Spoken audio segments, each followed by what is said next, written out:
Welcome home. This is Tampa Home Talk, and I'm your host, Katrina Madewell, and we have a fun show lined up for you today. I think we're going to have a good time. We're going to try to stay within the lines that we were given, which is a little rogue for me to stay within the preformed questions, but I'll do my best. No worries.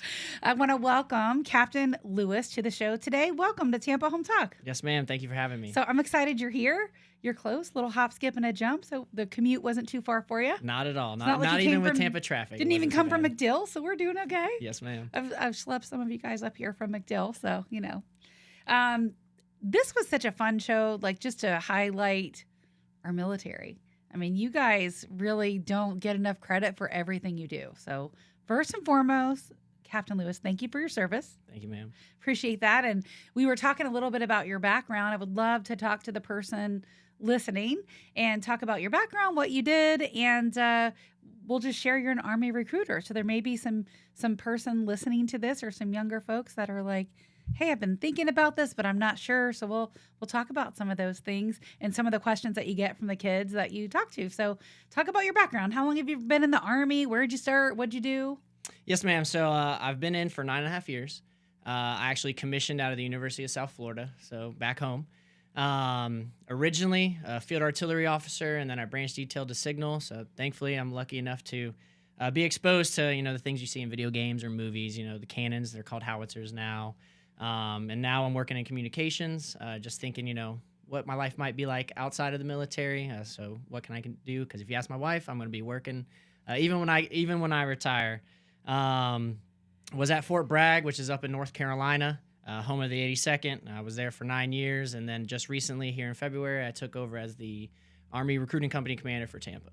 Okay. So what does that mean when you're an Army? Wait, say that again. An Army Recruiting Company Commander. Company Commander. What does that mean? Yes, ma'am. So a lot of paperwork. No. Yeah, it sounds like it. It's the military. I'm blessed, right? So I get to work with our recruiters and those who are actually working to get in our young men and women to serve our country. We have 5 stations here: Brandon, Wesley Chapel, Tampa North, which is right next to USF off of Fowler, Tampa Central, which is right off Dale Mabry, and then Plant City is our 5th station. So are you managing the recruiters? Is that So kind of what I work with is kind of working with the recruiters on anything they may need, as well as facilitating getting in any of the high schools or some of the events. Like we have. Thankfully, we're in Tampa. We have anything you can imagine, from the Rays to the Bucks, USF, UT, job fairs. Job fairs, exactly. So you organize that for some of your recruiters to go talk to young folks? Absolutely, right? Yes, ma'am. Well, I say young folks, but what's your target demographic age-wise? Target demographic would really be about 18 to 24, but with the way it works and waivers nowadays, I think the oldest you actually can get in is 42. Do you have people really that you recruit that are in the 40s? Yes, ma'am, absolutely. It's never too late to serve your country. Wow. That's incredible. So I want to talk about some of the basic requirements, but also what's that like? So walk me. I can answer anything you got in real estate, but this is not my space. And I have to say my husband's or late husband's father served in the military for a long time. He retired as a officer. And he was an airborne ranger, so all the crazy stuff like you were talking about, jumping out of the airplanes, which I would never do. You guys are so brave, and it's just it's changed a lot, right? So, what does that look like? So, a lot of times you might set up a tent, for example, outside of the Rays, like you mentioned. Yes, ma'am. So, walk me through that process. You get a young person, maybe they're just graduating high school or they're getting ready to graduate, and they don't know what they want to do with their life. Like most kids at 18, right? I had no idea what I wanted to do. Same. Absolutely the same.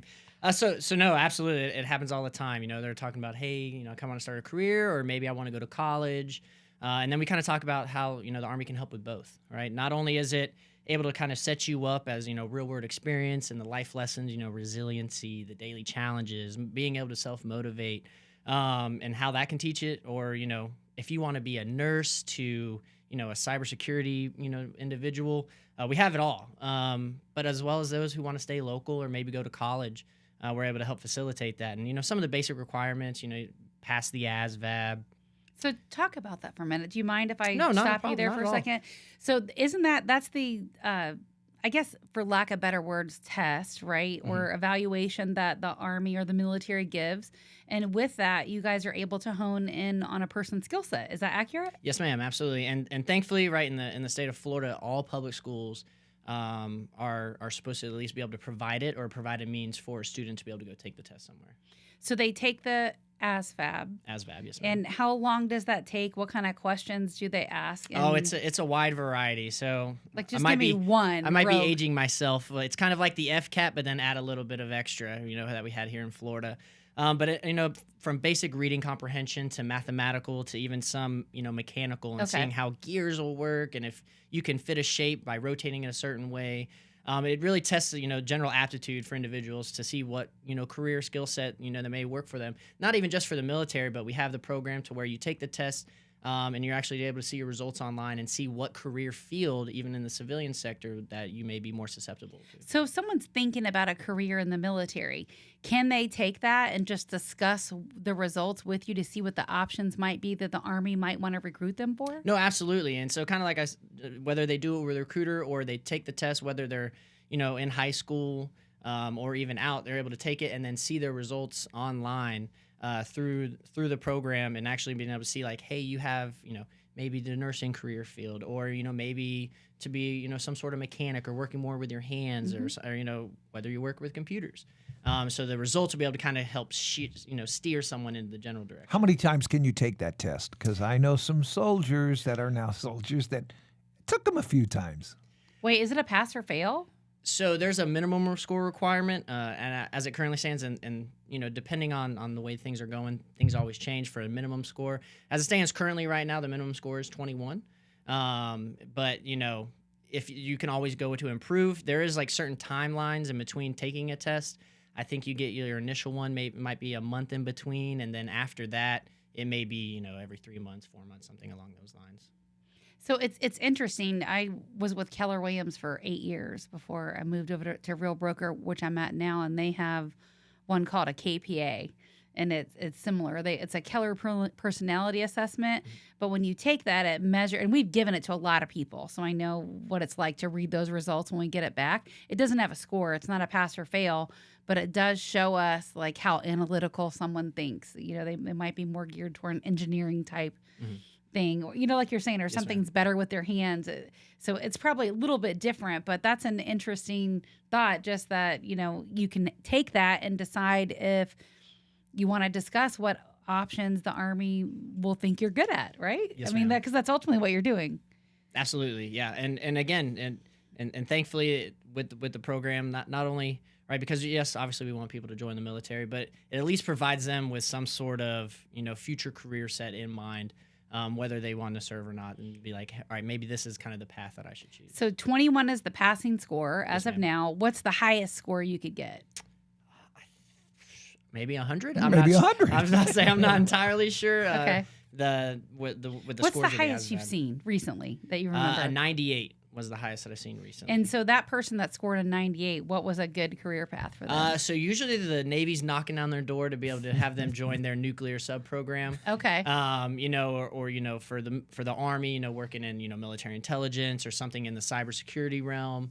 Do you have to give them up sometimes? Like you recruit them, your Army, and like do you have to give them up, or do other people approach them? So it's on the individual. It's but like we do have, if you've seen any of the strip malls that have the different branches, thankfully we have a very good relationship with our sister services, and so it's like, hey, this individual, we'd love to have them in the Army, but hey, they want to work on a sub, right? Or they want to be in the nuclear program, and we'll pass them off. Or they want to do Air Force. I mean, they're very absolutely. different.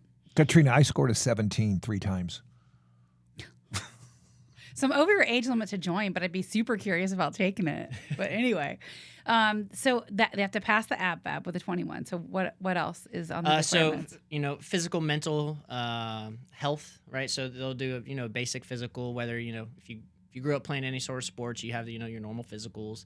Do a little mental health check, make sure background check, making sure their law violations. Again, with the Army, we do have waivers depending on what it is.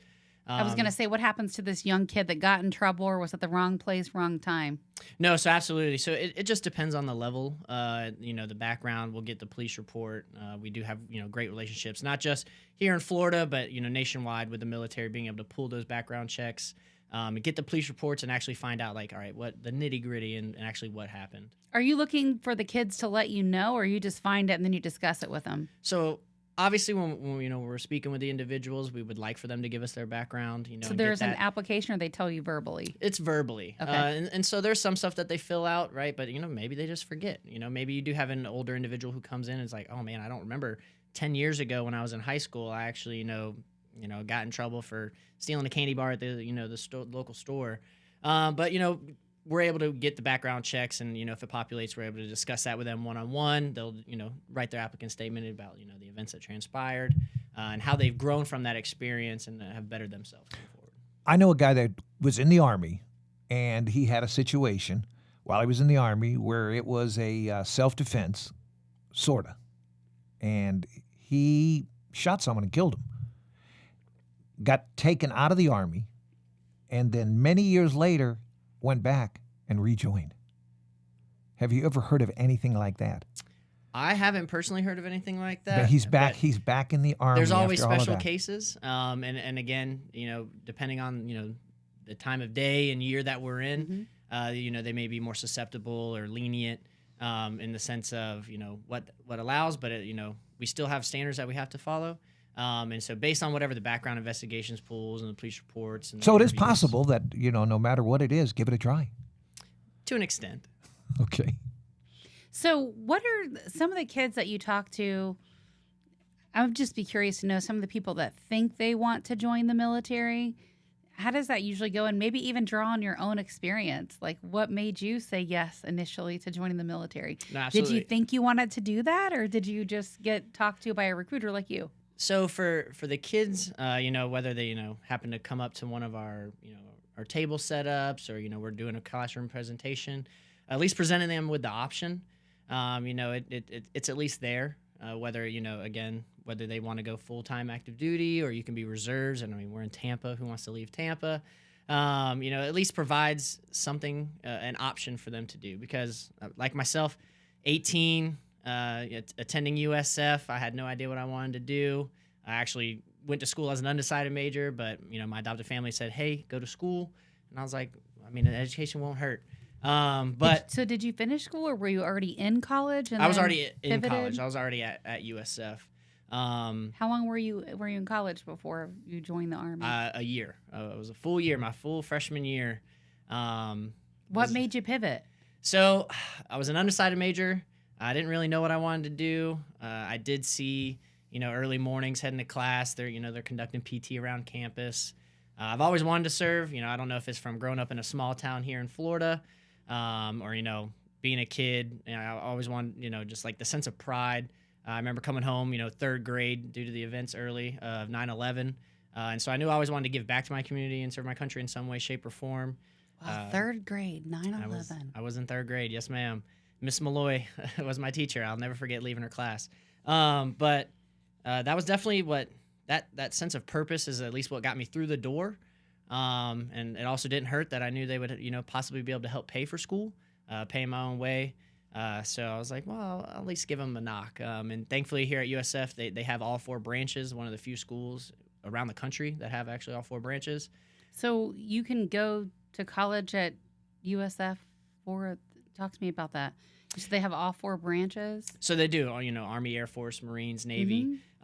So usually you see like the high school JROTC. Well, in college, it's the senior ROTC program. Oh. And so that's actually went through there, and they're like, yes, you can, it's just another course. So it's a college course. It is a college course. For military.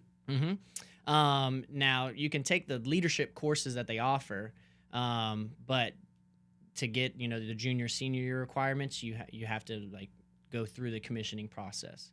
And what does that entail? So your normal, you have lab, which is like pretty much where you're practicing your lanes, your platoon leader tactics, how to move with a group, and some of the things you see in movies or video games and stuff like that.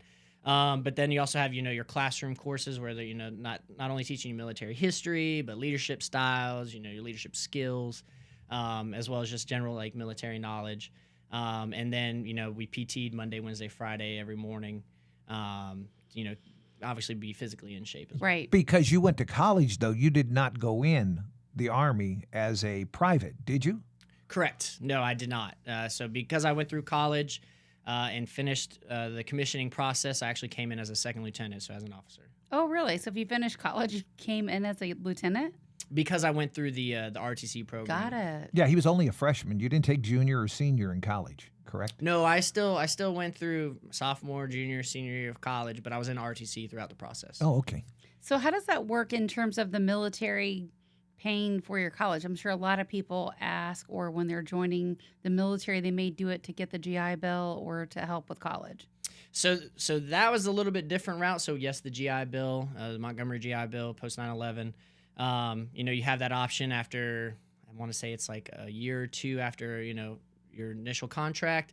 You are able to, 100% tuition. They also give you, BAH, which is your housing allowance, paying for your school and getting a housing allowance at the same time. You're also able to pass that on, whether it be to a significant other or a child, which I did, thankfully. But then with RTC, it's a little bit different. So it's like a scholarship.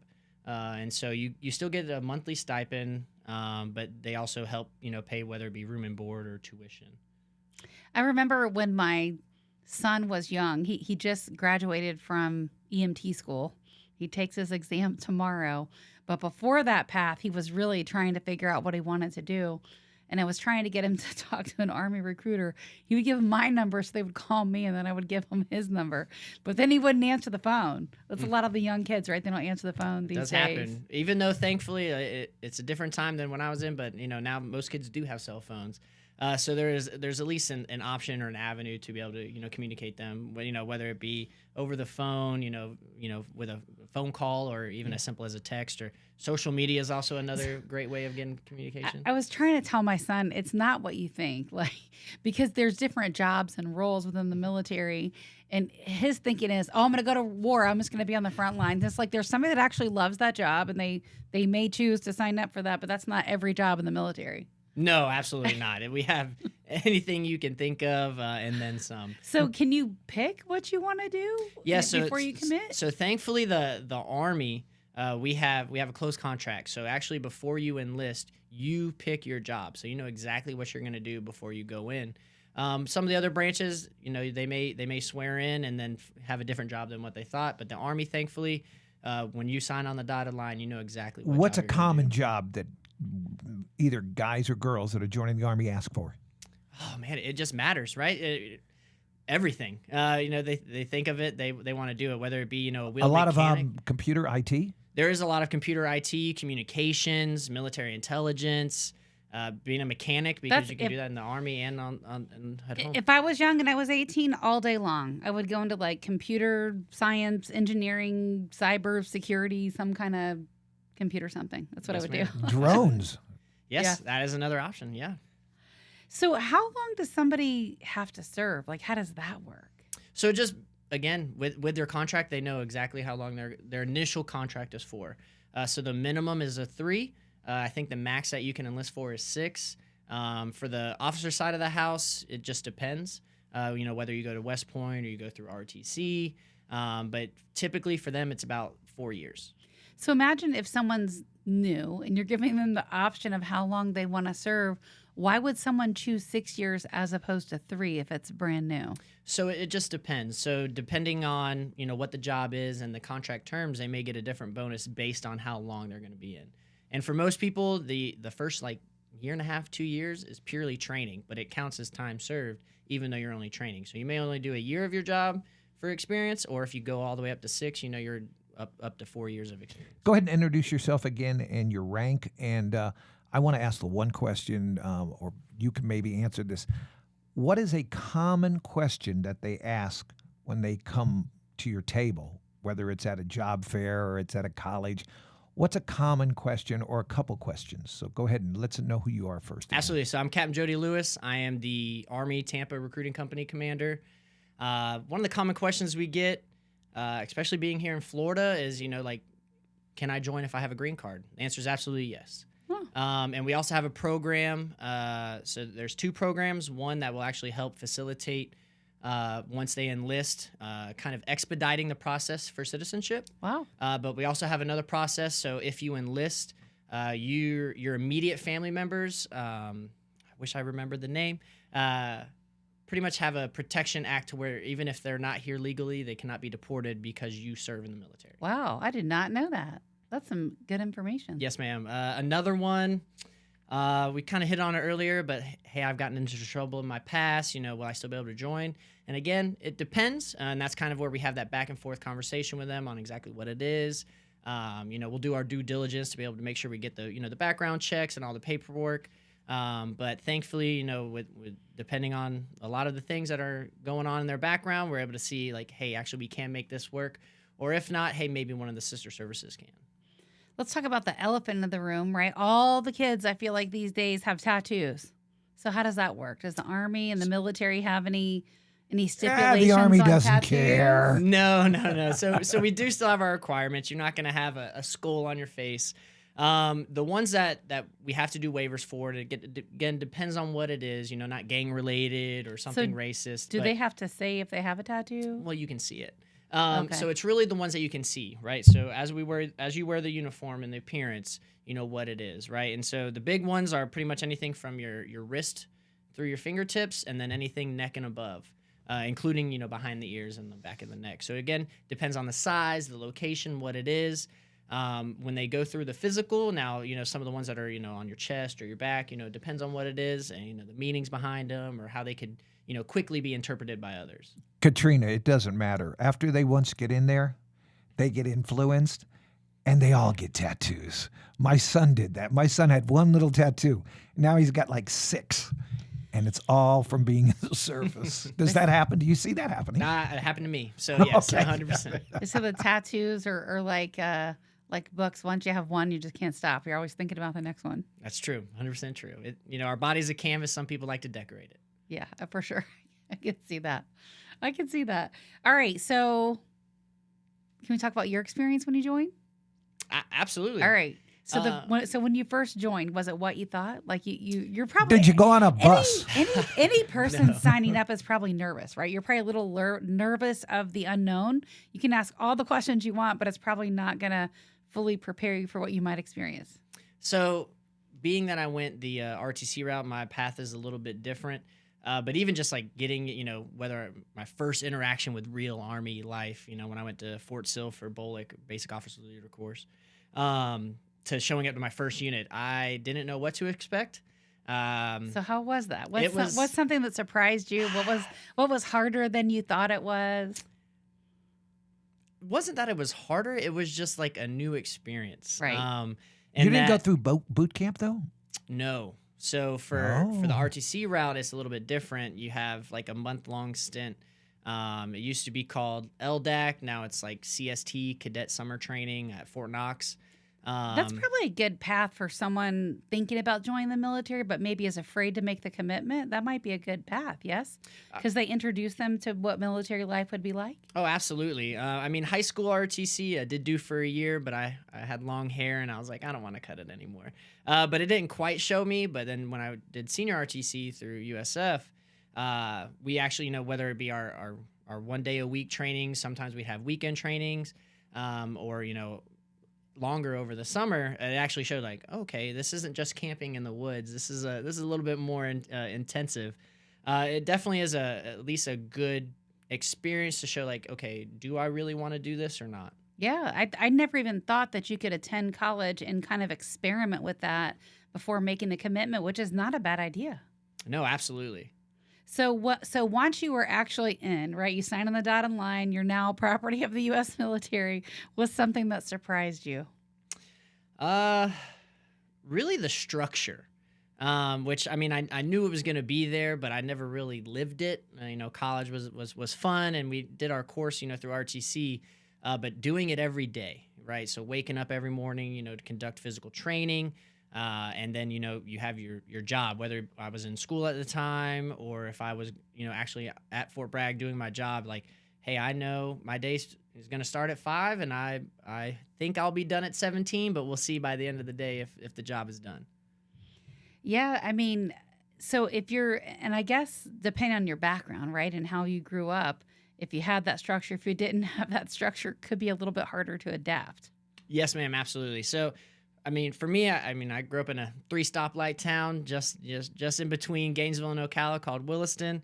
I got adopted at 9. My family did great trying to raise me, but been a wild child pretty much my whole life. Other than school and sports, there wasn't a whole lot of, left and right limits. So the Army probably toned you down a little bit. 100%. The Army and definitely my better half have definitely reeled me in quite a bit. That's why I wanted my youngest son to join the Army or the military, because I was like, they'll calm him down, little wild child. Well, they say when you join, you can see the world. What have you seen?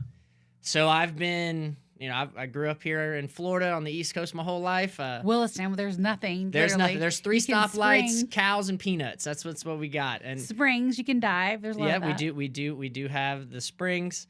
But no, I mean, the Army has sent me. I've been to JBLM over in Washington. I was deployed to Afghanistan. En route to there and back was in Germany. But most of it has been in North Carolina, but I definitely have gotten to travel to some other bases around the country. Fort Sill, Oklahoma was the first time I got to experience real, hills and mountains because Florida's pretty flat. Yeah. And now back to Tampa. How was Afghanistan? Was that tough? I've heard it's really hot, especially in the summer. It's hot, and I never understood what real cold was until the winter, and I was like, wow, we're in the desert, but it gets very cold at night, especially in the wintertime. Hot, and it was definitely a different experience. Was it a culture shock to you? Extremely culture shock. I mean, I grew up in Williston. I don't know how much of a culture we have. I got a culture shock when I moved into my dorm at USF. More people in my dorm than my graduating class. But well, it's pretty much all desert, isn't it? Where we were, yes. And I saw a lot of times that there'll be soldiers that will take patches of grass and put it in front of wherever they're staying. Something to remind them of home. They want to see grass. That's right. That's right. Yeah, it's interesting, I'm sure. So, what about some of your kids? Like, why don't you enlist them or you see them? Do you talk to them? Do they ever connect with a recruiter? Oh, absolutely. So, after they enlist and they become future soldiers, they're in the delayed entry program until they ship off, and that can range from anywhere from 2 weeks to just under 365 days. And so we conduct weekly trainings for them, whether it be, financial classes for them to get them prepared when they, after they join, physical training, general knowledge. So we interact with them weekly, that from the recruiter all the way up to my level, checking in on them, as well as talking to any of their, their family or support channels, just to let them know, like, hey, we are here to support you. Like, you have joined our family. We're going to treat you as such. And anything they need, we're here to help them out. So my longtime mentor that I've had for probably 30 years, he is an older gentleman, did CrossFit. He's probably like in his 70s, but really good shape. And he connected with some Navy SEALs. He lives in California. And then the SEALs do this sort of training civilian program. And he took a whole bunch of my colleagues through it at multiple times. And it was interesting to hear some of their journeys. And the SEAL training, right, is not easy, I'm sure, as you can imagine. But it was interesting just to hear some of the things that they talked about. It's like, well, what did you learn from that, right? You're 50 or you're 40 or 60, a lot of different age ranges that did that. Some of my friends actually trained with a trainer before that experience because they were afraid of what that might look like. You can imagine a person in their 60s, right, doing that. And it was interesting because one of my friends said, somebody had to hold last place. And while I'm not usually used to that position, somebody had to do it. But the thing that I appreciated most is as a group, we all pulled each other. So they, the saying that you're only as strong as the weakest link. And I thought that was a great lesson to learn, even at that age in life. Absolutely. Regardless of branch that you're in, we're all one, we're all one family, right? And we come together and help each other when we need it.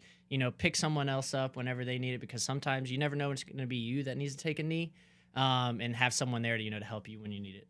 So how does that work if someone is struggling to do the PT, right out of the gate? Oh, the physical training. They're not absolutely. keeping up with it. Then what? There's times where you see, 18, 19-year-old kids coming out of high school who maybe didn't do any sort of sports. As long they have to meet the basic requirements, so that's step one. So And what what are are they? some basic requirements for physical? I want to So- know. 100 push-ups. Like, what is it? So for now, right, we have the AFT. It's the Army Fitness Test. It just changed from the ACFT. Depends on your age. So let's talk about an 18-year-old fresh out of college. What's that look Okay, like? so for him, or he or she, it varies, but the minimum like deadlift. So think of like a hex bar. You mentioned the guy who CrossFits. So we have the hex bar. It's not just like the normal straight bar. And I want to say for them it's like 3 reps of 150, somewhere around there. So nothing crazy. But just being able to it's pretty much a test and making sure you have the requirements to be like, hey, if you had to pull your battle buddy if they needed it, could you do it? How many pull-ups? That's not the Army. So you see that all the time, and we do Right? have that. We don't have that, so we Oh, have good. we have No the push-ups, no pull-ups? we have push-ups. Okay. So for us, it's the hand release push-up. So you do your normal push-up, come down, and when you chest hits the ground, your arms go out, and then come back in, and then up is 1 rep. And it's a lot different because I was used to just push-ups, sit-ups, and a 2-mile run. And now it is smoking my shoulders and something I definitely have to focus on to make sure I'm good to go. But again, whether it be the deadlift, the push-up, the sprint drag carry, a plank, 2-mile run, it's there to just make sure that you're able to meet the basic needs and requirements to help out your battle buddy to be able to accomplish whatever the mission is. Yeah, the last thing you want to do is be in Afghanistan and not be able to run. That's right. Yes, ma'am. I mean, you don't know, right? I mean, my oldest son is 31, and my daughter-in-law, she was in the Army, or she was in the reserves. Okay. And she got deployed to Kuwait right before they got married. Oh, nice and hot. So- It's a great place to be. Spend Yeah. a nice week there, and So- don't envy her. Let me ask you this. When I was younger, I wanted to join the Navy, and then due to family changes and everything that happened, I had no choice of doing that. Which later in life I said, okay, that's all right. But I wanted to join the Navy, but I was always afraid to go to that recruiting office because I was afraid as soon as I went in there and I sit out of that seat, somehow I was not going to leave unless I signed on the dotted It line. may have been that way at some point, right? But Maybe, not now. definitely not now. Well, he was in 3rd grade when 9/11 happened. So That's that back in true. your day, that was probably a thing. My son was 5 years old, and he saw the same thing, and that's exactly what caused him to join the Air Force. So things like that do happen, but Wait, how so, can they? so, wait, so Austin went in the hot seat and just didn't leave? That's how it happened? He went right in.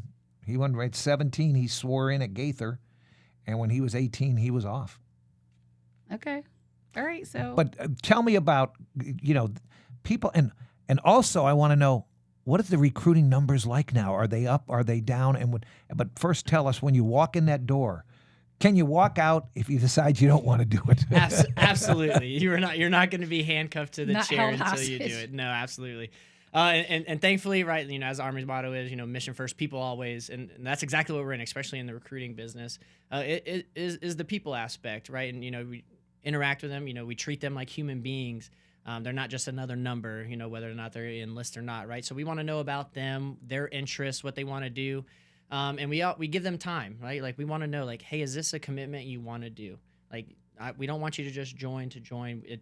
You actually want to serve your country, or give back, and actually, at least do your initial contract. But it's something that you want to do. No one's going to force you to do it. Yeah. And it's shared mutual goals, right? You want to find out what their goals are and then absolutely, yes, ma'am. help them accomplish it, and then they do their part, their mission within the military. Yeah, absolutely, yes, ma'am.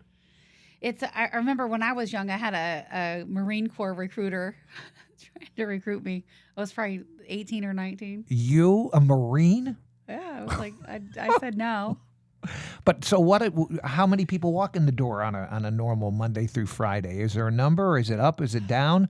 I don't have a set number, but I mean, USARD wide, excuse me. We did hit our regular Army numbers for the year. I want to say like a week or two ago. Is so that what you said? We meaning how much? Like the whole the Army as a whole. everywhere? Yes, okay. ma'am. Yes. I don't know what the number is off the top of the dome, but we did hit it, and thankfully they were like, hey, you guys have done an awesome job. They gave us a day back just to rest, recuperate, rejuvenate. and get back out there because, yes, we may have hit our numbers, but we always want to exceed that. We don't want to just meet the standard and exceed it. But the numbers, especially here in Tampa, we do have a high propensity to join. And, whether it be, whether it's just Tampa or being south, part of the Bible Belt, we do have not only support for the military, but, a propensity to join. What is that area in Drew Park? They have an Army area. I don't know if you're familiar with it. I am not. But it's off of Lois and Hillsboro.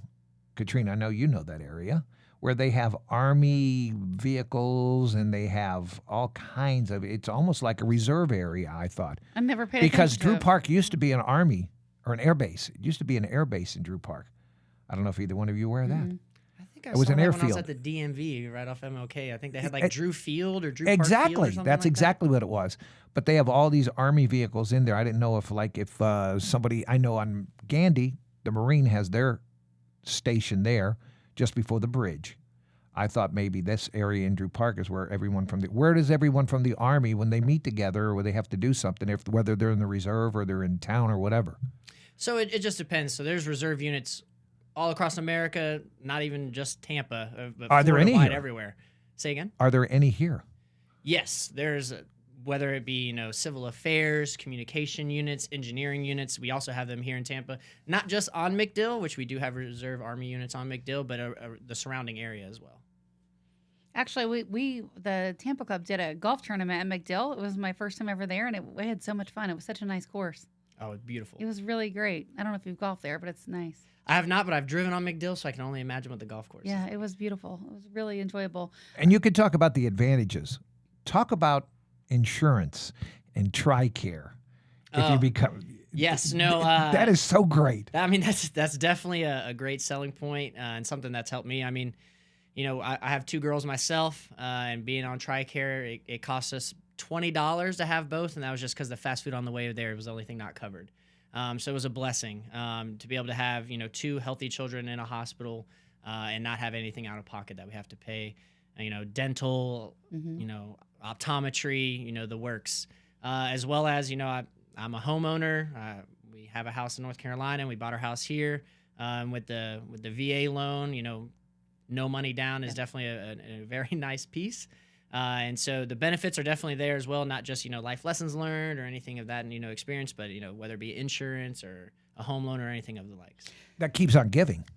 Absolutely. So almost a decade in, what was your best day?